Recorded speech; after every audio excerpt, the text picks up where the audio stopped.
Après Fly Me to the Moon et Deadpool 3 récemment, Channing Tatum revient en force au cinéma dans le thriller psychologique Blink Twice, un film dont la sortie est passée totalement inaperçue cette semaine, mais qui pourrait bien en surprendre plus d'un. Alors si vous êtes un fan de l'acteur et surtout que vous avez adoré Get Out, je vous conseille de bien vous asseoir car celui-là va vous retourner le cerveau.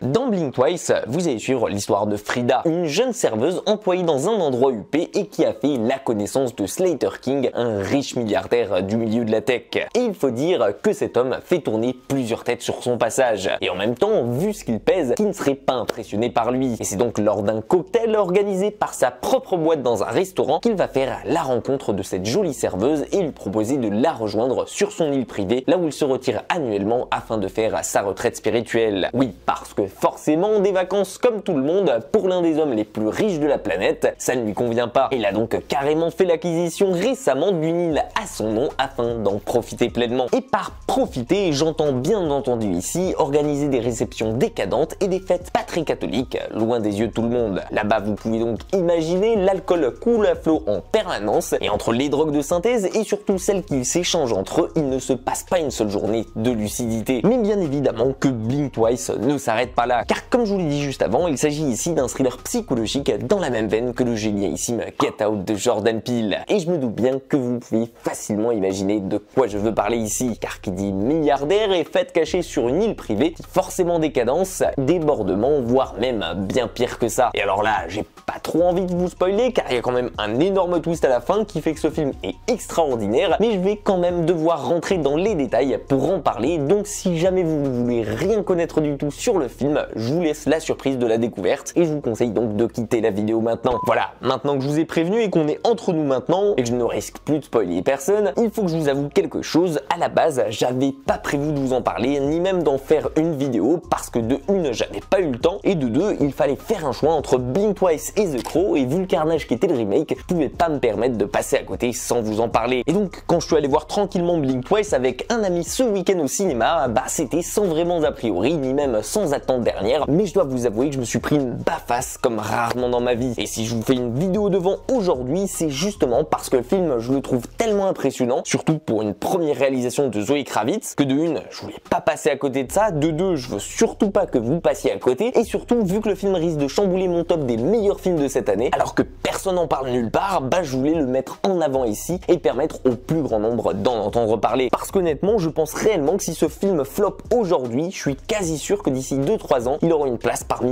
les meilleurs thrillers jamais cités au cinéma depuis Get Out, rien que ça. Alors, donc, on va parler du sujet principal ici, celui pour lequel je vous ai conseillé de quitter la vidéo si vous ne voulez rien en savoir dessus, parce que bien évidemment, il y a un sujet caché qui est abordé par Blink Twice ici. Parce que vous imaginez bien que ce film ne m'a pas retourné le cerveau, simplement en parlant d'un mégalo multimilliardaire qui fait des folies sur une île privée. Non, dans la réalité des faits, c'est bien plus compliqué que ça. Et je pense que si je vous parle d'emprise, d'abus de pouvoir et de violence sexuelle, vous voyez un petit peu plus de quoi je veux parler ici. Alors bien entendu, il faut savoir que le film n'est pas un biopic et qu'il aborde des sujets sensibles à travers une œuvre complètement fictive aujourd'hui, mais bien évidemment qu'elle s'inspire de faits potentiellement s'étant déjà déroulés. Et en même temps, quand on connaît un petit peu ce qui s'est passé dans l'affaire Jeffrey Epstein sur son île privée, celle qu'on surnomme d'ailleurs l'île de tous les péchés, bah on se doute un petit peu fortement de l'inspiration qu'il y a derrière ce film. Parce que bah des similitudes entre ces deux hommes ici, il y en a pas mal, à savoir le côté ultra richissime de l'homme, son pouvoir sur tous les autres ici qui le rend au-dessus des autres et au-dessus des lois, le fait qu'il soit impuni en faisant tout ça loin des yeux et de tout le monde sur son île privée, avec d'ailleurs pas mal de gens à son service, mais surtout la folie et l'horreur des actes commis. Et quand je parle d'horreur, je parle bien évidemment de viol, de torture mentale, mais aussi de violence physique, tout ça sur des femmes qu'il a préalablement attirées sur son île en leur faisant miroiter de banales vacances tout frais payées. Mais le pire dans tout ça, je trouve, et à la fois le plus inventif à travers ce film, c'est que ce Blink Twice, en plus d'être une merveille d'horreur et de thriller psychologique, eh bien il est bourré de second sens que l'on va continuer de décrypter au fur et à mesure du film. Car si dans ce récit on nous fait souvent remarquer que l'oubli est un don et que la parole permet de se délivrer, c'est en réalité la plupart du temps des métaphores pour parler des violences violences faites aux femmes ici, et surtout de l'emprise qu'ont les agresseurs sur elle et sur leurs propres paroles après les faits. Et comme c'est une femme qui est aux commandes de ce film aujourd'hui, bah on le ressent d'autant plus dans son scénario et dans l'importance que ça va prendre sur l'intégralité du récit. Parce que quand Frida, le personnage principal ici, va réussir à surpasser son propre traumatisme face à son agresseur au bout de plusieurs jours, eh bien elle va tenter de réveiller l'inconscient collectif des autres femmes ici qui ont aussi vécu la même chose et les faire réagir en organisant une véritable rébellion. Et c'est peu à peu comme ça qu'on va voir le film changer de ton afin de se transformer en l'un des films de vengeance les plus jouissifs et les plus agréables que j'ai pu voir cette année. Parce que vous imaginez bien qu'elle ne va pas en rester juste là. Et Zoé Kravitz va en profiter d'ailleurs pour transformer son Blink Twice en un véritable défouloir afin d'extérioriser tout ça. Et je peux vous dire que plus le film avancera, plus on sera heureux de les voir faire souffrir ces agresseurs comme ça. D'un côté plus technique cette fois, je trouve que le film est doté d'une réalisation très propre et qui forge le respect, surtout quand on sait qu'il a coûté seulement 20 millions à produire et qu'on voit le résultat à l'écran. Parce que oui, entre toutes les sorties que j'ai pu voir au cinéma cette année, je pense réellement que Blink Twice a sa place dans celle qui possède l'ambiance la plus classe, la plus stylisée et surtout la plus reconnaissable entre toutes et la plus assumée jusqu'au bout. Honnêtement, on sent que véritablement chaque plan est réfléchi à l'avance ici et qu'il signifie quelque chose dans la façon dont il va s'imbriquer avec le reste de l'histoire, et ça fonctionne d'autant plus quand on ne voit pas réellement du premier coup de quoi veut parler le film en réussissant à nous le cacher jusqu'à ce que sa vérité éclate dans son troisième acte. Et ça marche du feu de Dieu grâce en partie à un démarrage très solide qui prend certes peut-être son temps au départ afin de mettre en place ses personnages et ses décors hauts en couleur ici, mais qui réussira à nous tenir en haleine sur un petit peu moins de 2 heures sans jamais qu'on s'ennuie devant. Pour tout vous dire, on est constamment sous pression ici, dans un rythme effréné où le moindre des détails est important, donc on n'a pas le temps de s'ennuyer devant. On est un petit peu nous-mêmes happés dans leur monde aux côtés de cette île paradisiaque et de ses personnages avant de voir que le tout va tourner peu à peu au cauchemar sans même qu'on le réalise, alors qu'on a tous les éléments visibles dès le départ du film. Et c'est en ça que je trouve le film très fort ici, parce qu'en ressortant de là, on a vraiment l'impression de faire nous-mêmes face à une horreur qu'on n'a pas su éviter ni même voir venir, et on s'en veut même un petit peu d'avoir eu de la compassion dès le début du film pour le personnage de Channing Tatum, alors que c'est lui-même qui nous a embobiné. Et je pense que c'est vraiment là ce que recherchait à faire Zoé Kravitz en réalisant ce film, à savoir piéger son spectateur afin de nous faire imaginer ne serait-ce que 10% de ce qu'a pu vivre ses victimes sans s'y attendre au départ. Et c'est là qu'on se rend compte à quel point tout ça est bien ficelé ici, parce qu'on se rend compte que ce genre d'histoire, on se dit souvent